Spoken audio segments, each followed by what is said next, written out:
ज्योतिषशास्त्र खरंच असं सांगतं का की तुम्ही बळी द्या म्हणून आणि मग तुम्हाला त्याचा फायदा होईल? आणि या शास्त्राच्या आहारी जायचं नाही, जस्ट एक गाईडलाईन म्हणून उपयोग करायचा. लग्नाच्या वेळेला लग्न लावत नाही, मग प्रॉब्लेम येतात, घटस्फोट वगैरे असे प्रमाण किंवा वाद कुरबुरी ह्या होत असतात. त्यांचा स्वभाव पण बघणं तेवढंच महत्त्वाचं असतं. नुसतं गुण बघून उपयोग नसतो. हा शनी जो आहे ना, हा कर्माचा कारक आहे.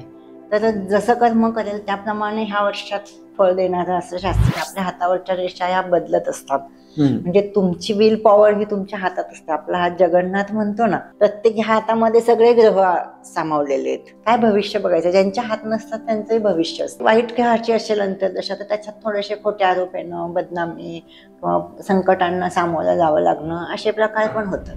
त्यानंतर सिझेरियनच्या दृष्टीने सुद्धा हल्लीच्या काळात बाळ जन्माला येण्यापूर्वी सुद्धा आधी प्री प्लॅनिंग केलं जातं. डॉक्टर्स, त्यानंतर जवान, वीर जवान, पोलीस डिपार्टमेंट या सगळ्यांचं खूप मोलाचं सहकार्य ह्या वर्षामध्ये राहणार आहे. घुसखोरीचे प्रमाण थोडे वाढण्याची शक्यता ह्या वर्षामध्ये आहे. आपले मोदीजी आहेत, त्यांचं जन्मतारीख जी आहे ती 17 सप्टेंबर आहे, 17 तारीख आहे.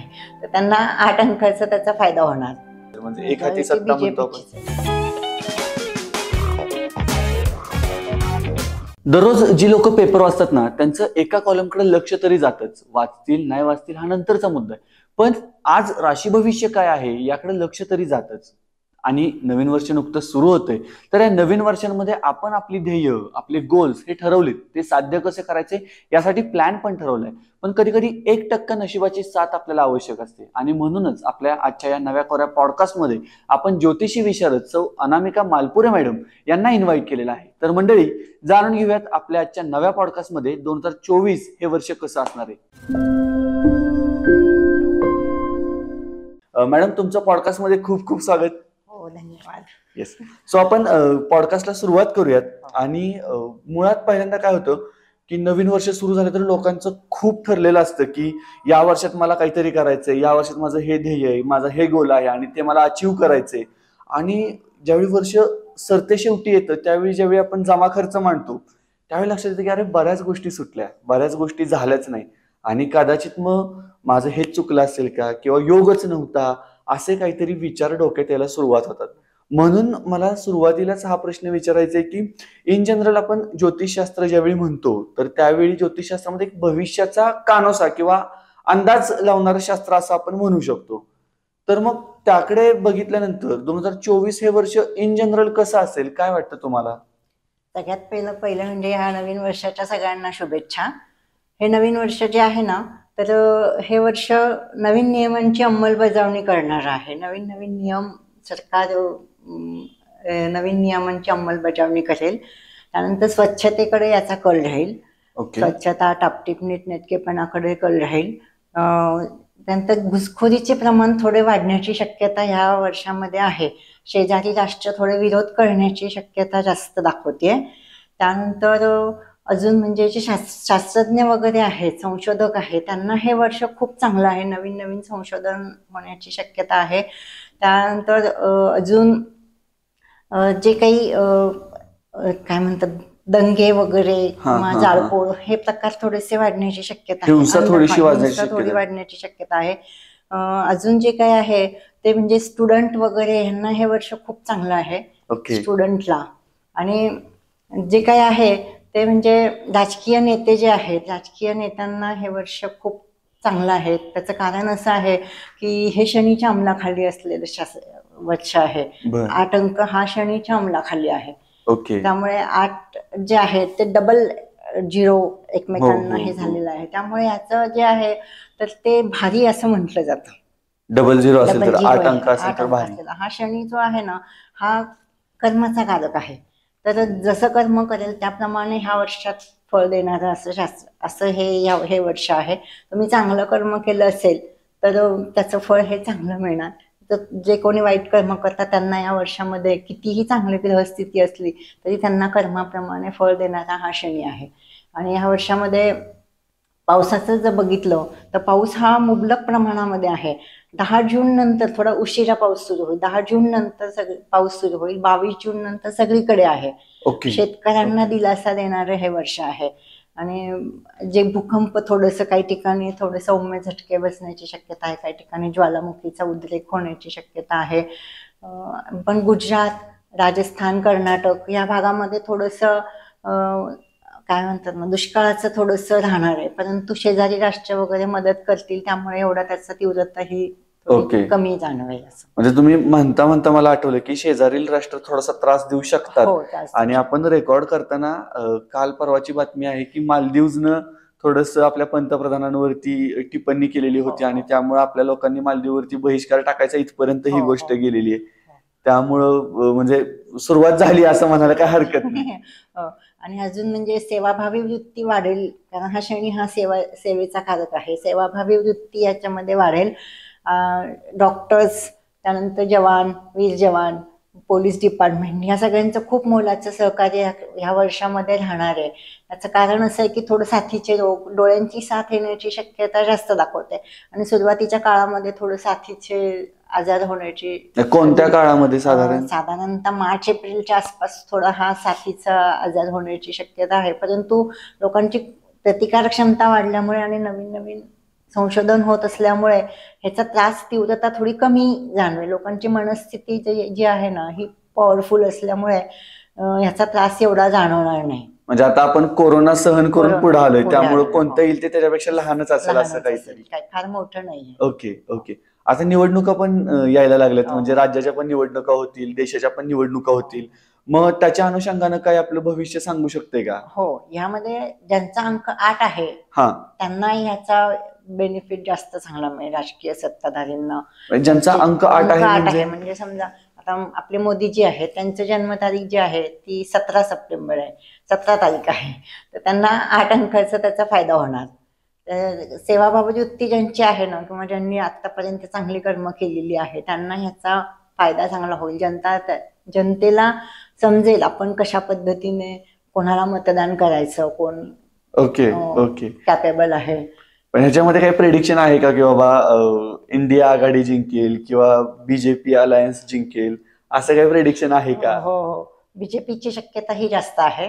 बीजेपी येण्याची शक्यता आहे. आणि मेजॉरिटी त्यांचीच असेल का अलायन्सची मेजॉरिटी असेल? म्हणजे एक हाती सत्ता म्हणतो आपण, एक हाती सत्ता. आणि राज्यामध्ये काय होईल, काय अंदाज? थोडं सहकार्य घ्यावं लागणार आहे इतर बीजेपीला. एक हाती नाही, पण बीजेपीला सत्ता मिळेल.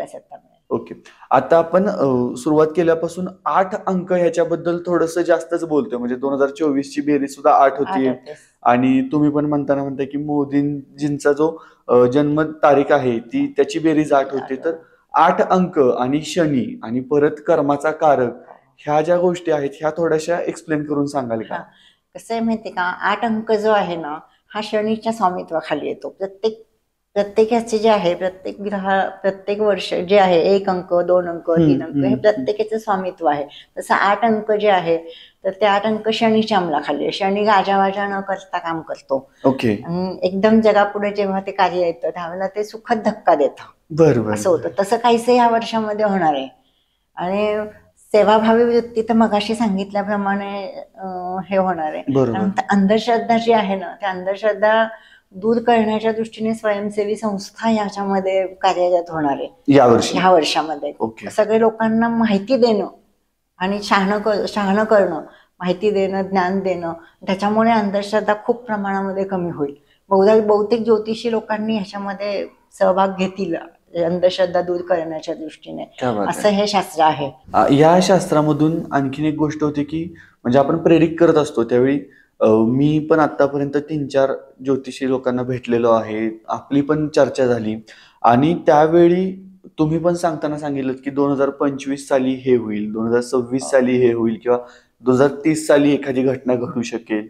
हे अंदाज लावताना नक्की अंदाज कशा पद्धतीने, कारण आम्हाला तर कळत नाही की इतकं प्रेडिक्शन कसं परफेक्ट असू शकतं की साल वाईज आपण प्रेडिक्ट करतोय. हो, त्याचं कारण असं आहे, प्रत्येक पत्रिका काढल्यानंतर ते चौकोन जो असतो जन्म, लग्न कुंडली, राशी कुंडली याच्यावरच अवलंबून नाही राहत, तर त्याच्यात स्पष्ट ग्रह असतात, महादशा, नवमांश, त्यानंतर बाकीच्या सगळ्या पत्रिका षटवर्ग, अष्टकवर्ग, ह्या षोडश वर्ग अशा पत्रिका असतात, महादशा असतात, अंतर्दशा, प्राणदशा, विदशा ह्या सगळ्यांचा अभ्यास करून आणि ते परफेक्ट रिडिंग हे केलं जातं. मग कुठल्या ग्रहाची महादशा चालू आहे, त्याच्यात अंतर्दशा कुठली आहे, विदशा कुठली आहे, प्राणदशा कुठली, याचा सूक्ष्म अभ्यास करून ते प्रिडिक्शन केलं जातं.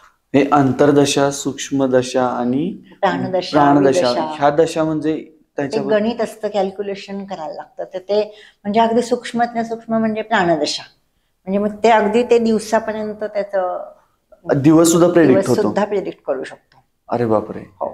आणि ह्या प्राणदशेमधून किंवा महादशा, आता आपण म्हणालो की कोणत्या ग्रहाची महादशा चालू आहे, मग ते चांगला इम्पॅक्ट पडतो, वाईट इम्पॅक्ट पडतो, असं काही हो, असतं का? असतं की जर समजा शनीची महादशा असेल, हा. त्याच्यामध्ये जर गुरुची अंतर्दशा असेल ओके. तर त्याच्यामध्ये खूप चांगले कार्य पण होतात. बर बर. आणि प्रत्येकाचं काही वाईट ग्रहाची असेल अंतर्दशा तर त्याच्यात थोडेसे खोटे आरोप येणं, बदनामी किंवा संकटांना सामोरं जावं लागणं, असे प्रकार पण होतात. मग ज्यावेळी शनीची साडेसाती आपण म्हणतो, म्हणजे बोलताना पण बऱ्याचदा डोक्यात येतं की अरे काय साडेसाती लागली माझ्या मागे, काय माहिती. तर ही साडेसाती म्हणजे नेमकं काय असतं? साडेसाती म्हणजे शनी जो आहे ना, हा. तो ज्या राशीमध्ये असतो त्या राशीच्या पुढच्या आणि मागच्या अशा राशींना तो थोडस त्यांना साडेसाती असते, तर त्यांना थोडासा तो त्रास देतो किंवा काहींना चांगली फळं पण मिळतात, असं पण असतं. पण आता तर आपण म्हणतोय की हे वर्ष शनीचं स्वामित्व असलेलं वर्ष आहे, मग ह्या वर्षात पण साडेसाती असणार का? साडेसाती ज्यांना हो असतात ना, आता मकर, कुंभ आणि मीन ह्या 3 राशींना साडेसाती आहे. त्याच्यात मकर आणि कुंभ ह्या 2 राशी ज्या आहेत त्या शनीच्या स्वतःच्या राशी आहे. तुळ राशी उच्च राशी आहे शनीची, तर त्या राशींना तो एवढा त्रास देत नाही, कारण या राशीची लोक फार कमी प्रमाणात म्हणजे वाईट कामं शक्यतो फार कमी होतात, ह्या लोक करत नाही ती लोक. आणि तुळ राशीची लोक अन्यायाच्या विरुद्ध, अन्याय त्यांना सहन होत नाही वगैरे, अन्यायाविरुद्ध प्रतिकार करणार, त्यामुळे आवडती रास असते. या शक्यतो या राशीची लोक वाईट कर्म यांच्याकडून होत नाही, त्यामुळे यांनाही फळं चांगली मिळतात. आपल्याकडे असं म्हणतात की दहशतवाद्याची कोणती विशिष्ट कम्युनिटी नसते, पण प्रत्येक दहशतवादी हा विशिष्ट कम्युनिटीचाच असतो.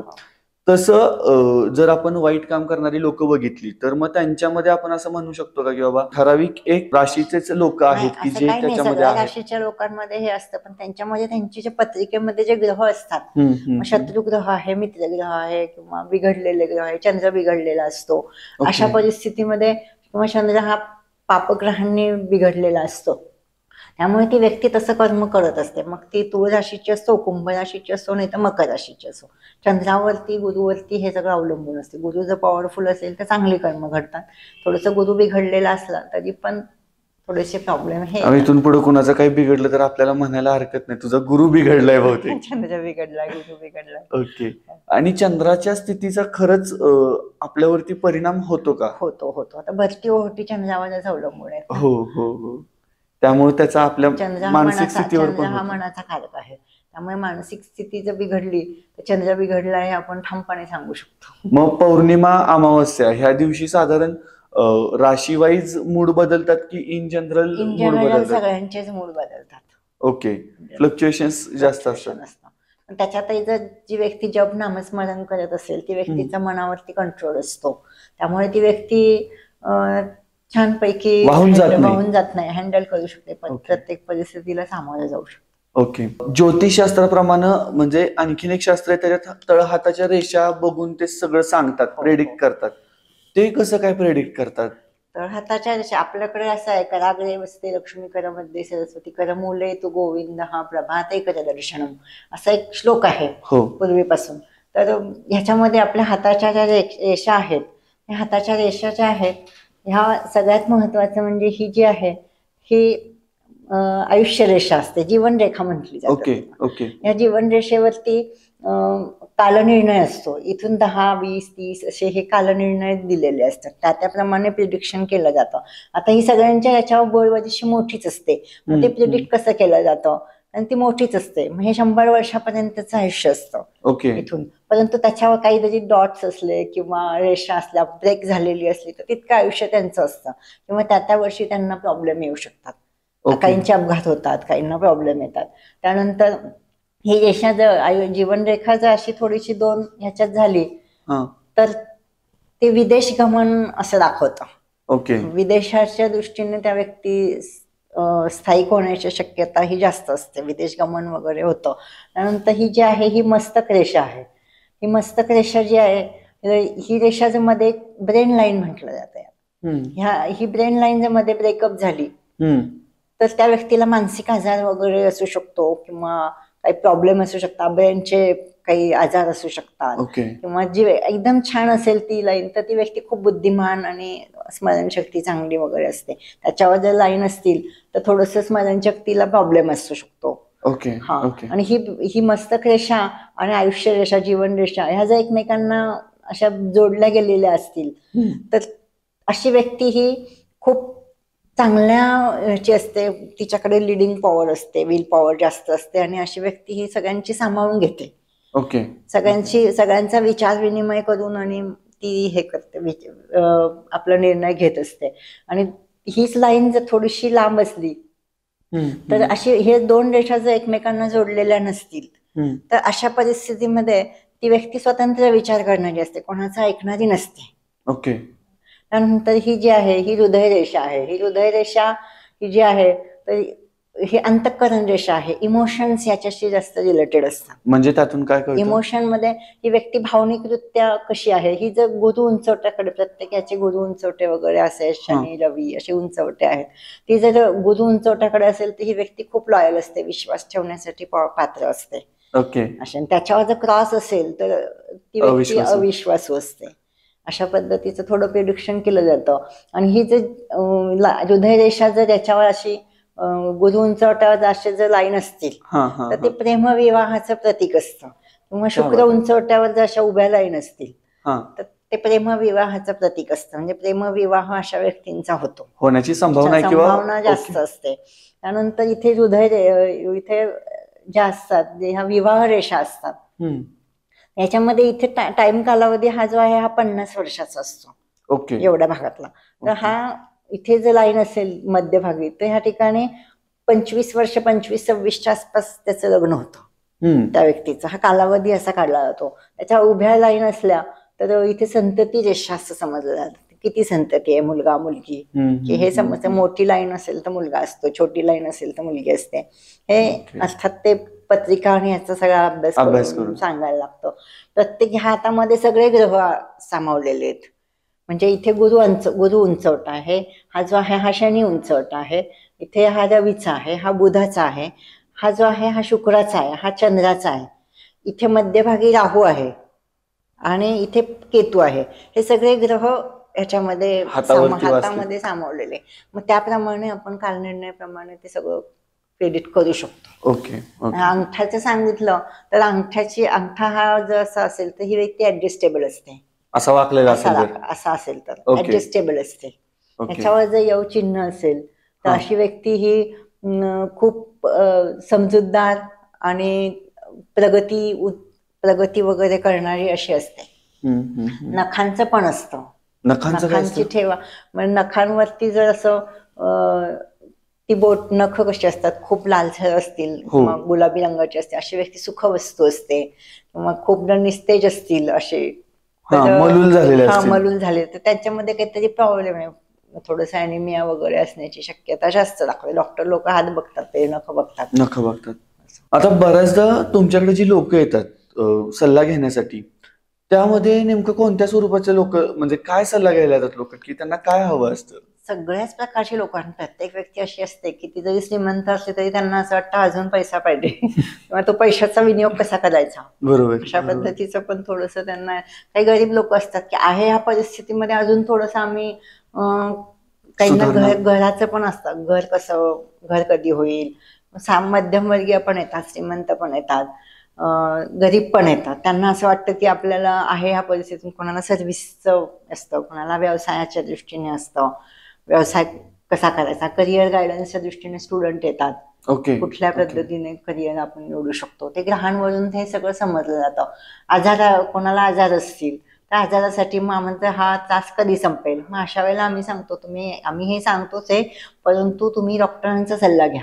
डॉक्टरांना दाखवणं गरजेचं असतं. इतकं पण फार या शास्त्राच्या आहारी जायचं नाही, जस्ट एक गाईडलाईन म्हणून उपयोग करायचा, परंतु डॉक्टरांचा सल्ला घेणं हे जास्त गरजेचं असतं. आणि मग याच्यावरती कधीतरी तुम्ही पण उपाय देत असाल की बाबा तुम्ही असं करा, तुम्ही आणखीन काहीतरी करा, तर हे उपाय कसे ठरतात? उपाय जे असतात ते मगाशी सांगितलं म्हणजे ग्रहांची महादशा अंतर्दशा, त्यावर कुठला अशुभ ग्रह आहे त्याचे जप नामस्मरण सांगितलं जातं, त्याचं धान्य सांगितलं जातं. प्रत्येक ग्रहासाठी धान्य दिलेलं असतं. नक्षत्र असतात, नक्षत्रावरती त्याचं कुठल्या प्रकारचं दान दिलं जातं, ते दान वगैरे केलं जातं. मग जे गरीब असतात, गरजू असतात, अशा व्यक्तींना दान द्या. रवीसाठी गहू सांगितलेला आहे, गुळ सांगितलेला आहे. मग अशा वेळेला गहू आणि गुळ हे गरजू व्यक्तींना द्या, जर रवी बिघडलेला असेल तर. असं थोडक्यात म्हणजे असं सांगू शकतो आम्ही. किंवा त्याचे ग्रहांचे जप वगैरे केले जातात, जप नामस्मरण हे आम्ही सांगतो. जप नामस्मरण केल्यानंतर त्या व्यक्तीच्या जीवनात आमूलाग्र बदल होतो. आपल्याला माहिती आहे की वाल्मिकी ऋषी जे होते ते कसे झाले, ते पहिले वाल्याकोळी होते. त्यानंतर त्यांना रामनामाचा जप मिळाल्यानंतर त्यांच्यामध्ये आमूलाग्र बदल झाला आणि प्रत्येक अवयवावर त्याचा परिणाम होतो. प्युरिफिकेशन होतं आपल्या बॉडी मधले. आणि थोडस कदाचित तो एक ऑरा किंवा तो एक विश्वास सुद्धा मनामध्ये होत असेल ना, की मी हे घेतोय तर बऱ्याचदा भिवू नकोस, मी तुझ्या पाठीशी आहे. असं ज्यावेळी आपण वाचतो त्यावेळी आपल्याला वाटतं की अरे खरंच कोणतरी आहे पाठीशी, आपण रिस्क घ्यायला काय हरकत नाही. तो विश्वास आपल्या मनामध्ये असतो, त्याचाही इफेक्ट कदाचित होत असेल, काय माहिती नाही आपल्याला. दोन व्यक्तींमधलं जे नातं आहे त्या नात्यावरती सुद्धा ज्योतिषशास्त्राच्या अनुषंगाने काय प्रभाव पडू शकतो का? किंवा त्यासाठी मग लोक येतात का? हो, त्यासाठी येतात. महत्वाचं म्हणजे सासू सुनांच्या बाबतीमध्ये जास्त येतात, कारण बऱ्याच वेळा असं होतं की सासू म्हणते माझी सून अशी वागते, सून म्हणते माझी सासू अशी वागते. नंतर नवऱ्याच्या बाबतीमध्ये पण माझ्या मिस्टरांचं माझं पटत नाही वगैरे, मुलं त्रास देतात, मुलं थोडे वेळ व्यसनाच्या आहारी गेलेले आहेत वगैरे, अशा पद्धतीचे पण काही प्रश्न असतात. मग त्याला आम्ही त्यांच्या पत्रिका वगैरे बघून सांगतो याच्यासाठी हा उपाय करा, तो उपाय करा. मग हे जप नामस्मरण केलं की तुम्ही, किंवा मग तुम्हाला जर शक्य नसेल तर मग ब्राह्मणांकडून जप नामस्मरण तुम्ही जप करून घ्या. ब्राह्मण शांती वगैरे संकल्प करून करतात, त्यामुळे त्याचा इफेक्ट हा होतो. मग आम्ही ते पण सांगितलं जातं. मग काहींना ज्यांना आम्ही शक्यतो, माझा कल असतो की जर तुम्हाला वेळ असेल तर तुम्ही स्वतः जप करा, असं माझं. पण ज्यांना वेळच नसतो आणि ज्यांना उच्चार जमत नाही नीट, तर त्यावेळेला असे लोक मग ब्राह्मणांकडून प्रेफर करतात. पण मग एखाद्या ब्राह्मणाकडून केलेलं हे जे आहे त्याचा इफेक्ट आपल्यावरती होतो का? कारण त्याचा संकल्प करून केला जातो. आता आई जी असते मुलांसाठी करते प्रार्थना की माझ्या मुलांना हे व्हावं, ते ब्राह्मण संकल्प करून करतात, त्यामुळे होतो फायदा. ओके. आता आणखीन एक गोष्ट ट्रेंडिंग आहे, म्हणजे जानेवारी, डिसेंबर, येणारा फेब्रुवारी, तर या महिन्यांमध्ये लग्नाचे योग खूप आहेत. आणि मग ते लग्नाचे योग काढण्यासाठी बऱ्याचदा लोक तुमच्याकडे येत असतील की कोणते दिवस आहेत, कोणते काय आहेत. मग हे लग्नाचे योग कसे ठरवले जातात? लग्नाचे योग जे असतात ते पत्रिकेतल्या सप्तम स्थानावरून समजलं जातं. आणि लग्नाचे मुहूर्त जे आहेत ते मुहूर्ताचं विचारायचं. मुहूर्त हा लग्नाचा मुहूर्त जो आहे तो त्या व्यक्तीचं राशीबल, चंद्रबल आणि गुरुबल हे बघून आणि लग्नाची वेळ ही निश्चित केली जाते.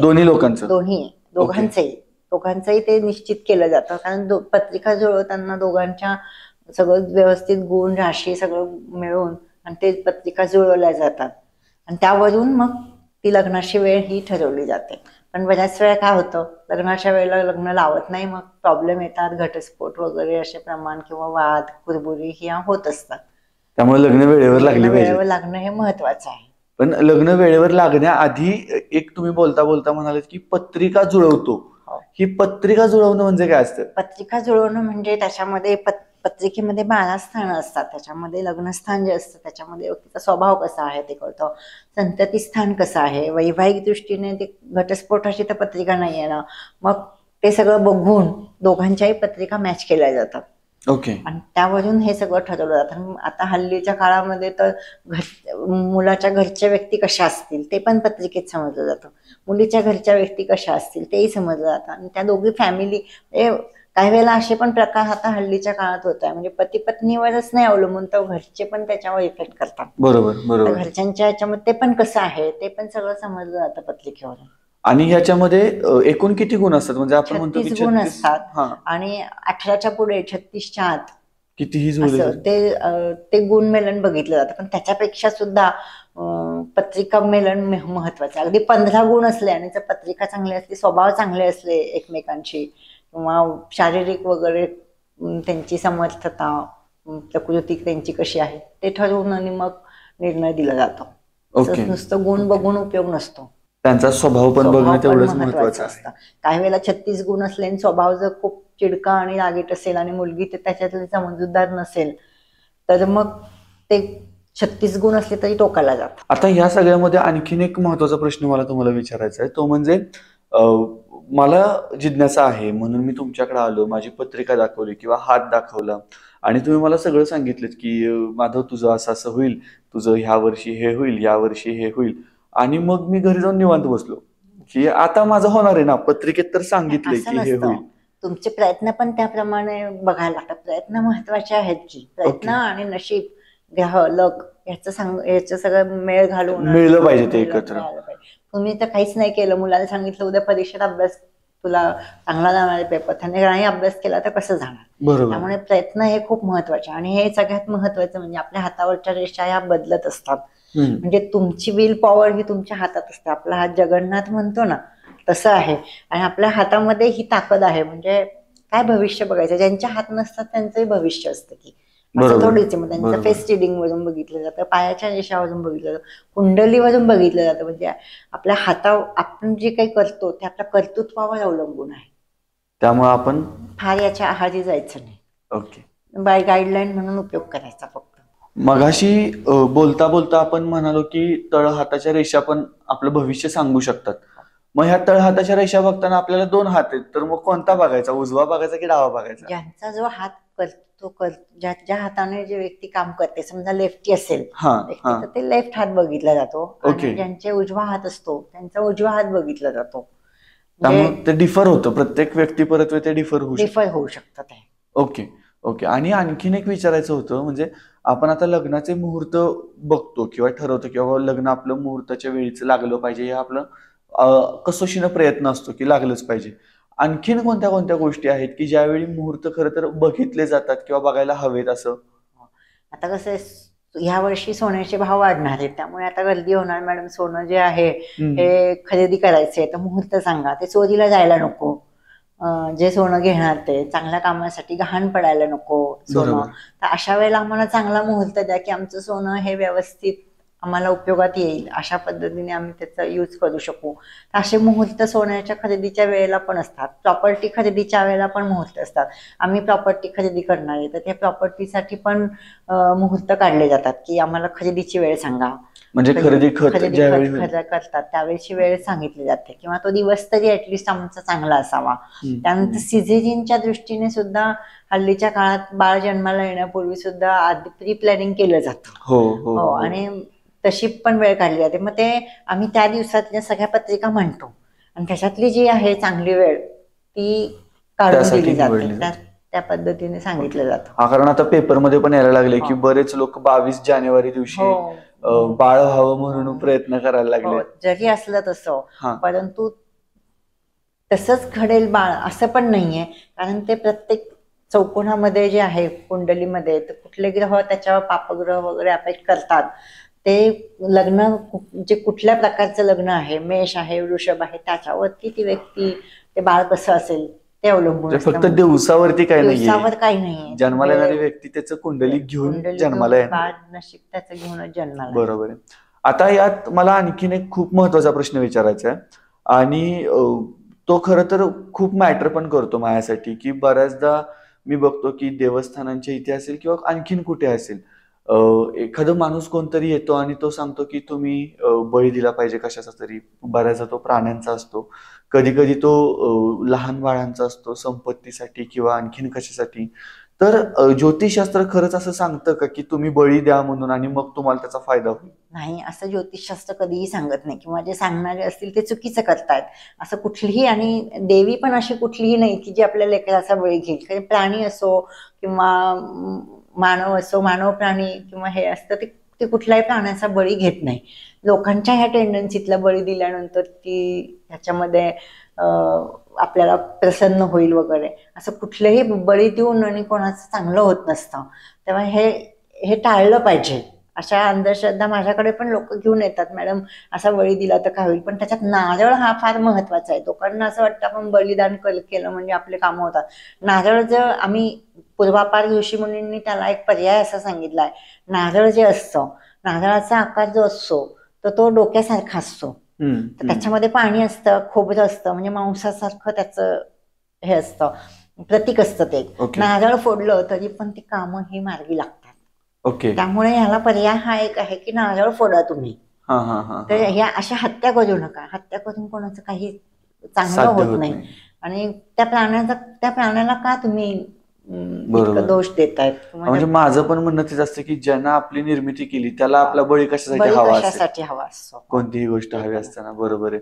आता नारळावरून आणखीन एक विषय थोडासा आठवला मला अचानक. ते म्हणजे ज्यावेळी ऐश्वर्या रायचं लग्न लावायचं चाललेलं, तर त्यावेळी तिचं आधी झाडाशी बहुतेक लग्न लावलं गेलं होतं, कारण तिच्या पत्रिकेत मंगळ होता.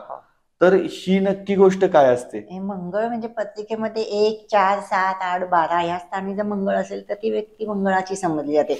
त्याच्यातही सौम्य मंगळ असतो, कडक मंगळ असतो. मग ते शुभग्रहांनी जर तो मंगळ हे केला असेल, दृष्टी असेल त्याची, तर तो मंगळ हा सौम्य होतो. आणि जर त्याच्यावर कुठल्याच ग्रहांची दृष्टी नसेल तर तो कडक मंगळ असेल पत्रिकेमध्ये, तर अशा परिस्थितीमध्ये थोडंसं हे प्रॉब्लेम येतात.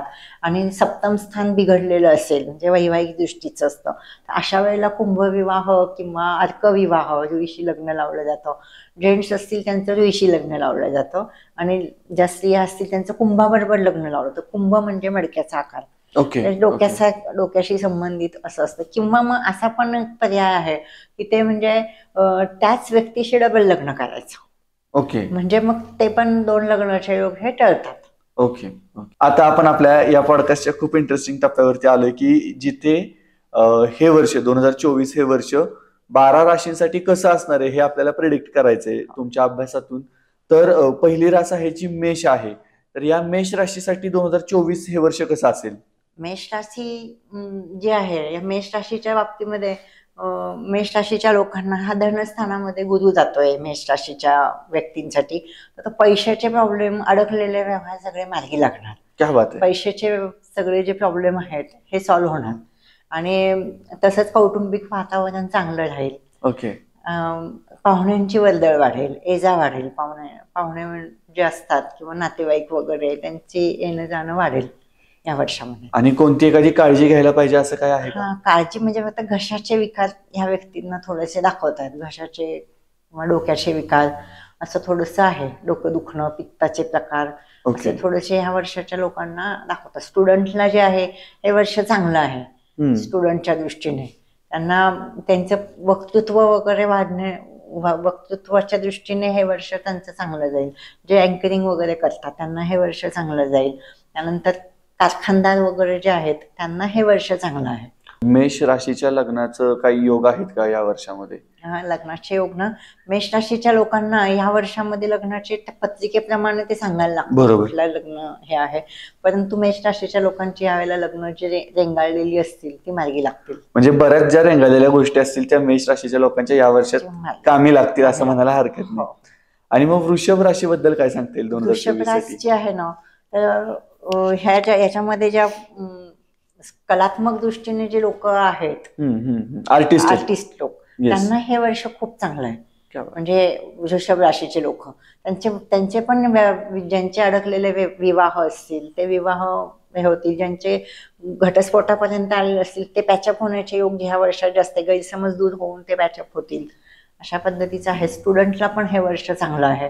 वयोवृद्ध व्यक्ती जे आहेत त्यांचा पण चैन ऐश करण्याकडे मूड राहील. वयोवृद्ध व्यक्तींचा थोडंसं वृद्ध त्यांना तरुण झाल्यासारखं वाटेल. Okay okay. आणि काळजी एखादी कोणती या वर्षी? वृषभ राशीच्या लोकांना अशी काही खूप काळजी अशी नाही. पोटाचा थोडासा त्रास आहे पण ते क्युअर होईल. नॉर्मल आहे. ओके. एवढं काही प्रॉब्लेम नाही. ओके. मग मिथुन राशीच्या लोकांचं 2024 मिथुन राशीच्या लोकांना थोडा त्रास आहे. मिथुन राशीच्या लोकांनी थोडी काळजी घ्या. त्रास आहे म्हणून घाबरून जाऊ नका. उपासना केली, गुरुची उपासना केली तरी त्याचा प्रॉब्लेम येणार नाही. ह्या वर्षातल्या ह्या मिथुन राशीच्या लोकांना थोडंसं चोरी वगैरे होण्याची शक्यता ह्या लोकांची जास्त आहे. महत्वाच्या मूल्यवान वस्तू, मोबाईल वगैरे गहाळ होऊ नये, चोरी जाऊ नये म्हणून काळजी घेतली पाहिजे ह्या लोकांनी. त्यांना मात्र थोडेसे हार्टचे प्रॉब्लेम थोडे दाखवत आहेत मिथुन राशीच्या लोकांना, तर थोडीशी ती काळजी घेणं गरजेचं आहे. स्टुडंटने प्रेम प्रकरणामध्ये ब्रेकअप होण्याची शक्यता ही जास्त दाखवते. क्या बात आहे. तेवढं जरा वाद कमी टाळा, वाद वगैरे जे आहेत ते होऊ नये म्हणून काळजी घ्यायची. ओके. आणि लग्नाचा योग ह्या राशीच्या लोकांसाठी आहे? लग्नाचा योग ह्या राशीच्या लोकांना हे वर्ष थोडंसं त्रासाचं आहे. हे वर्षात लग्न होतील असं नाही वाटत आहे मिथुन राशीच्या मिथुन लोकांना. राशीच्या लोकांना. Okay okay. कर्क राशीच्या लोकांचं कसं असेल 2024? त्यांचं कौटुंबिक वातावरण हे खूप छान, हसणं खेळकत असं राहील. त्यानंतर त्यांचे ज्यांचे कोर्ट केसेस असतील, पेंडिंग असतील, त्यांचे कोर्ट केसेस या वर्षात निकाली निघतील. क्या बात आहे. हा.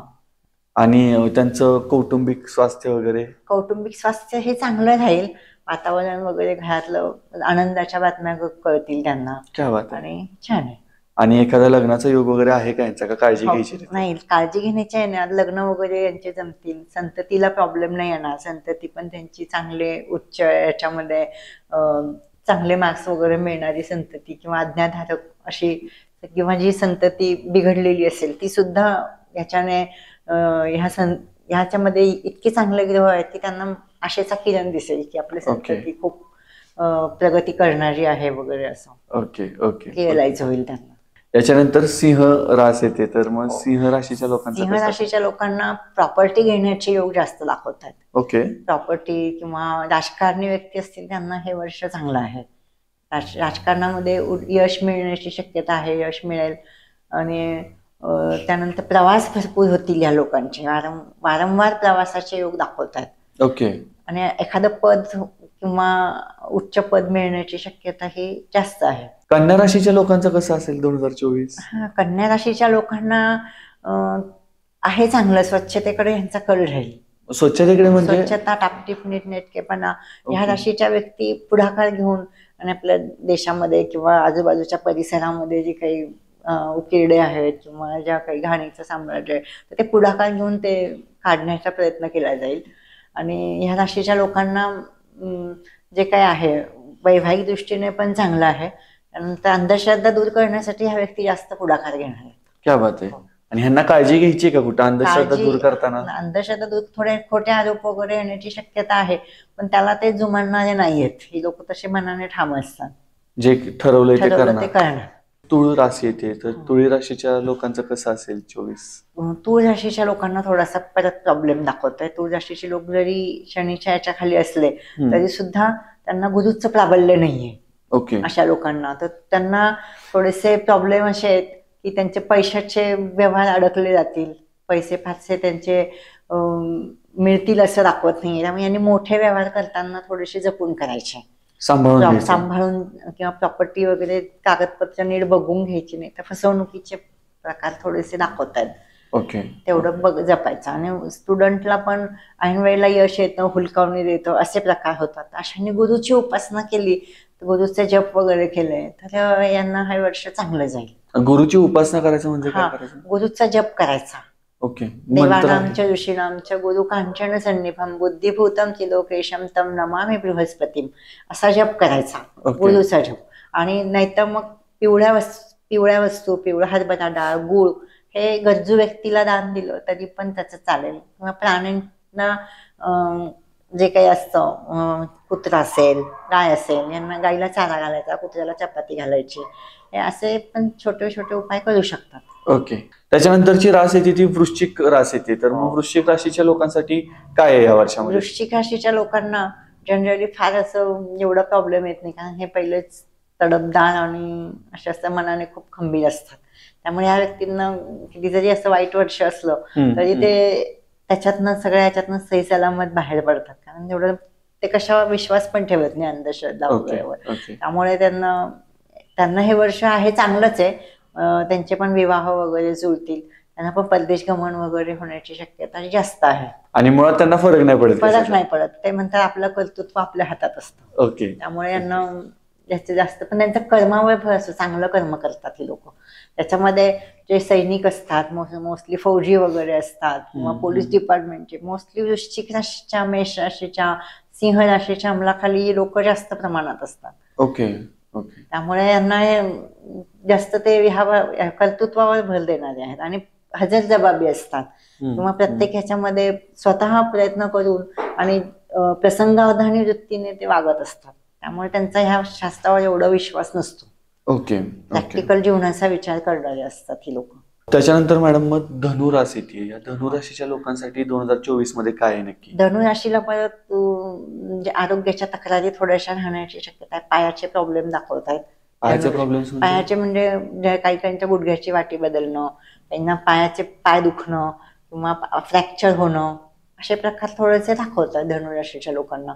पण विवाहाच्या दृष्टीने पाहिजे तसं हे वर्ष नाहीये ह्या राशीच्या लोकांची. आत्ता तरी नाही दाखवत लग्नाचे, पण पत्रिकेप्रमाणे बघायला लागणार ते. त्याच्यानंतर मकर राशी येते. मग या मकर राशीच्या लोकांसाठी काय या वर्षामध्ये? मकर राशीच्या लोकांना सुवर्ण संधी आहे. याच्यामध्ये सुवर्ण संधी असणे, राजकारणी लोकांना याचा फायदा चांगला होणार आहे. निवडणुका जवळ येत आहेत, राजकारणी व्यक्तींना निवडून येण्याचे योग ह्याच्यात जास्त दाखवतात. त्यानंतर मुत्सद्दी असतात असे लोक, राजकारणी डावपेच वगैरे खेळणारे असतात, परंतु जे चांगले कर्म करणारे आहेत त्यांना हे वर्ष तर खूपच चांगलं आहे. ओके. चांगलं कर्म म्हणजे आपण असं म्हणू शकतो की जे प्रसंगात वेळ प्रसंगाला गरिबाला गरजूंना मदत करतात किंवा प्रत्येकाची कोणाला न दुखवता कोणाला न हे करता असं जे मदत करतात अशांसाठी तर हे वर्ष खूप चांगलं आहे. नंतर विद्यार्थ्यांना हे वर्ष चांगलं आहे.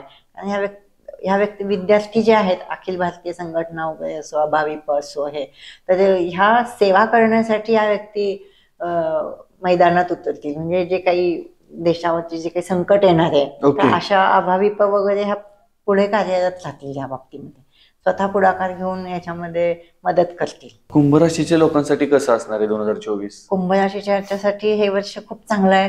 याच्यामध्ये प्रॉपर्टी घेण्याचे योग आहेत.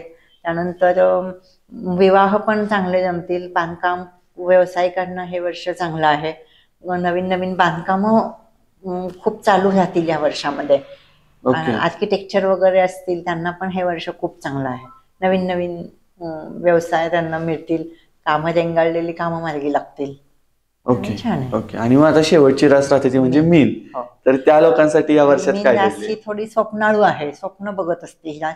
त्यांची सगळी स्वप्न पूर्ती होण्याचे योग ह्या वर्षामध्ये दाखवत आहे. स्वप्न त्यांची पूर्ती होतील आणि त्या दृष्टीने ते प्रयत्नशील राहतात. थोडेसे हे लोक आहेत ना, स्वप्न वगैरे, वाईट स्वप्न वगैरे ह्याच्यावर जास्त विश्वास ठेवतात. किंवा त्यांनी ह्या बाबतीमध्ये फार आहारी जाऊ नका. याच्या बरेचसे लोक मला जे म्हणतात, मॅडम सारखे फोनवरून पण असतात, मॅडम आम्हाला असं स्वप्न पडलं, तसं स्वप्न पडलं, मग त्याच्यावर मग आम्हाला काहीतरी उपाय सांगा. म्हणजे घाबरलेली असतात. पण असं शक्यतो यांनी विल पॉवर वाढवणं गरजेचं आहे. कारण इतकं पण फार स्वप्नांवर अवलंबून राहायचं नाही. बरोबर. मग पहाटे पडलेली स्वप्न खरी होतात, पण डिस्टर्बने जर झोप येत असेल तर अशी स्वप्न ही खरी नसतात. त्यामुळे या व्यक्तींनी थोडंसं याच्यावर लक्ष दिलं तर जास्त चांगलं आहे. ओके. ओके.